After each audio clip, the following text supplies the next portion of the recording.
معدے کی خرابی سے جس دمے میں ایگراویشن ہوتی ہے، اور بعض لوگوں کو دمہ ہوتا ہی معدے کی خرابی سے شروع ہے. دو طرح دمے کا آغاز میں نے دیکھا ہے عموماً. ایک نزلہ پہلے ہوتا ہے عام اور وہ دمے میں تبدیل ہو جاتا ہے. ایک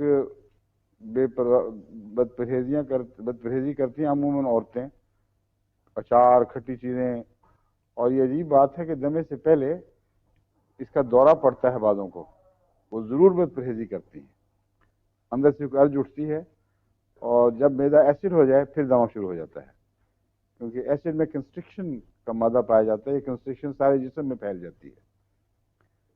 ایسڈ کے دمے میں نقصوامی کا بہت مفید ہے.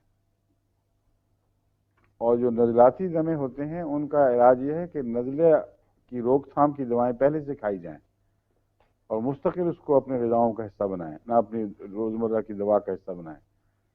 اس میں انفلوئنزینم 200 بیسیلینم ٹون اپ کرنے کے لیے ہفتے میں 1-2 دفعہ اگر دستور کے طور پر کھائیں تو کوئی حرج نہیں. اس کے علاوہ نیٹرمیور 200 کبھی کبھی، اور ایلیومینا بھی اس میں مفید ہے. نزلے کے خلاف اور دمے کے خلاف عمومی ایک جسم میں دفاعی طاقت کو بحال کرنے کے لیے، بحال رکھنے کے لیے. اگر دمہ ہو ہی نہ ایک دفعہ تو پھر ٹھیک ہے، اللہ کا فضل رہتا ہے، مگر اکثر دمہ نزلے کے آغاز سے ہوتا ہے، وہ اس کو چیک کرنا ضروری ہے.